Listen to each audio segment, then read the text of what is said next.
భద్రాచలంలో Maruti nursing college చదువుతున్న కారుణ్య మృతి పట్ల మావోయిస్టు లేఖను విడుదల చేశారు. పూర్తి బాధ్యత యాజమాన్యమని, సమగ్ర న్యాయ విచారణ జరిపించారని, కనీస సౌకర్యాలు కల్పించకుండా యాజమాన్యానికి నచ్చినట్లు హాస్టల్ నడుపుతున్నారని, అధిక ఫీజులు వసూలు చేస్తూ కోర్సు కంప్లీట్ అయిన సర్టిఫికేట్స్ ఇవ్వకుండా ఇబ్బంది పెడుతున్నారని, ప్రాక్టీస్ పేరుతో తమకు నచ్చిన హాస్టళ్లలో ఉచితంగా సర్వీస్ చేయాల్సిందే అని, అలా చేస్తేనే సర్టిఫికేట్స్ మీ చేతికి ఇస్తామని ఇబ్బందులు గురిచేసే విద్యా వ్యవస్థ సామాన్యులకు అందుబాటులో ఉండాలని మావోయిస్టు ఆజాద్ పేరిట లేఖను విడుదల చేశారు.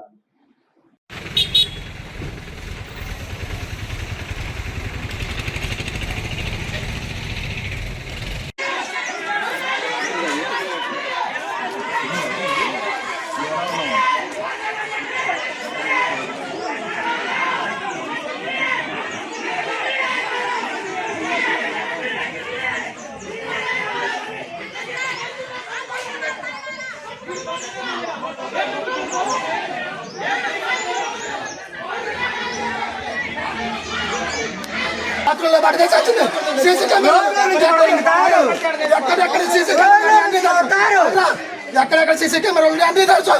వాటిని వచ్చి ఏ బాత్రూమ్ పడుతుంది చెప్పమను. ఆ సీట్ అయిపోయింది 15 సెకండ్లు ఇక్కడ బాత్రూమ్ పోయిందాక పడుతుంది, కింద పడుతుంది, లోపల కూడా వచ్చింది. ఏం జరిగింది? ఇవన్నీ అడిగిపోయింది.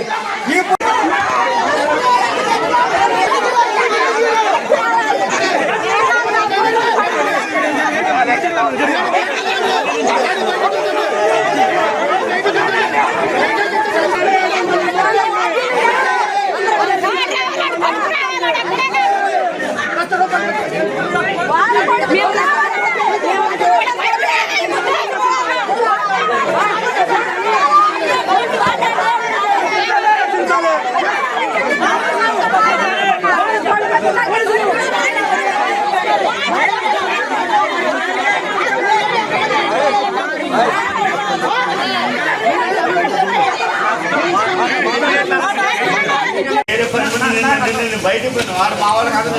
నేను ఎటు పోయినా కూడా తెలుసు వాళ్ళకి అందదు. నేను ఇక్కడ రావడానికి టైం పట్టి చెప్పి అటు ముందు మీరు బోర్డు చూసుకొని చెప్పి అర్థమైందా?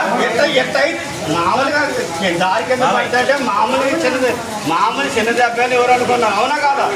బాత్రూమ్ మనకి ఇన్ఫర్మేషన్ మనకి ఇచ్చారంటే బాత్రూమ్ దారి కింద పడుతుంది చెప్పేసి మనకి ఇన్ఫర్మేషన్ ఇచ్చారు. సార్ మామూలు చిన్న దెబ్బ సార్ ఏం కాదని చెప్పేసి మనం కానీ ఎట్టయితే నా బిడ్డ ప్రాణం దక్కిందా? నా బిడ్డ ప్రాణాలు లక్ష కాదు 10 లక్షలు ఇచ్చినా కానీ నా బిడ్డ ప్రాణం దక్కొస్తారని